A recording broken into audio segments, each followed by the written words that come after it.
tanghali mga kababayan, nandito naman tayo sa ating YouTube channel, no? Yung lingkod si Kuya Liba. Dito tayo sa Baclaran mga kababayan.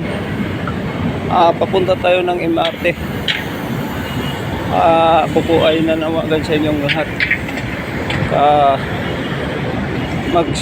Magpuntahan na tayo sa Malacanang para lalahok tayo sa ating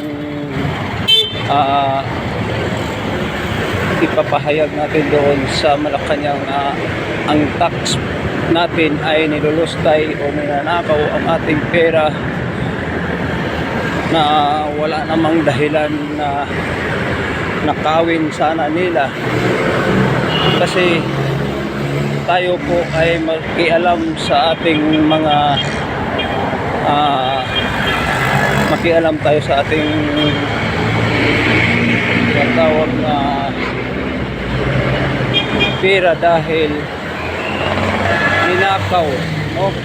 Ninakaw ni Martin Romualdez o sa iba pa mga kontraktor, lalo na sa mga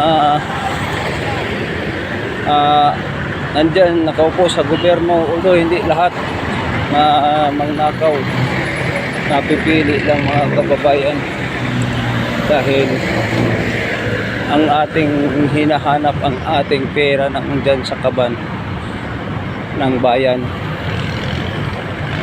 Kaso lang inuubos na nila. May katungo tayong maghanap kasi tayo ay nagbigay ng tax, mga mamayang Pilipino.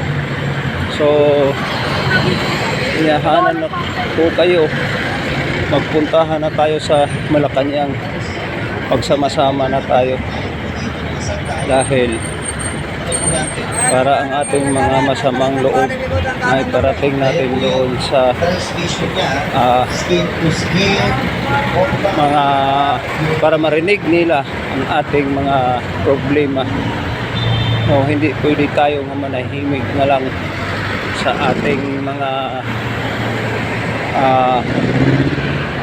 sa bawat isang tahanan natin. Kailangan tayo lalabas na, kasi pagkakataon na natin na tayo po ay magkakaisa, magsama-sama doon sa Malacanang. Huwag kayong manahimik mga kababayan, labas na kayo, magsama-sama na tayo sa ating mga sinasabi dito na tayo po ay magkakaisa. Naramdaman na namin, kaming mga babang mamamayan, na tayo po ay hindi pwede manahimik, no? Lahat tayo ay may karapatan na sisigaw natin ang katarungan o ibalik nila ang pera ng mga taxpayer, no? O tayo po ay hindi pwede magiging tulog-tulugan dito sa ating sa bawat ng tahanan natin. Kailangan isigaw natin ang mga masama nating loob. Mga kababayan, nandito na tayo, no? Papunta tayo ng para lalahok tayo. So mga kababayan, sinasabi ko sa inyo, ako po ay nananawagan sa inyong lahat na tayo po ay magiging sama-sama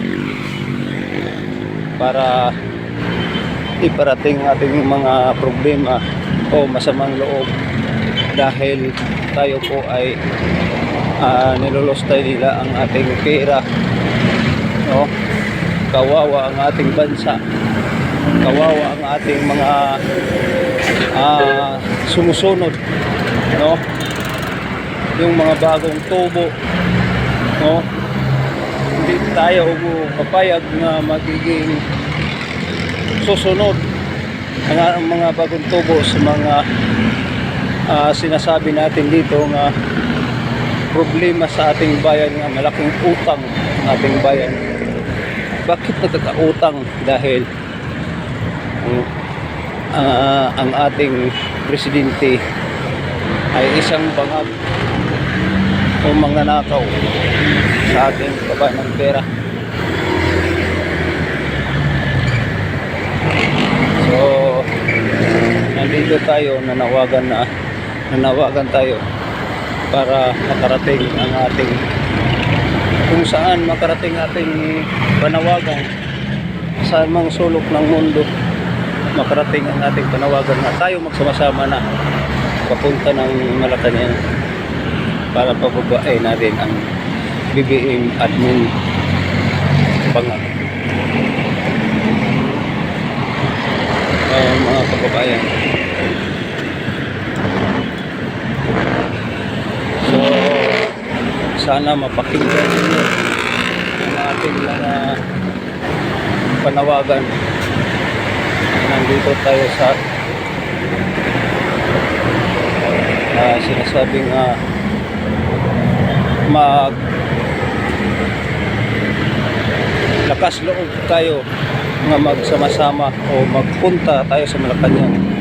So yun lang ang ating panawagan para marinig ang ating mga busis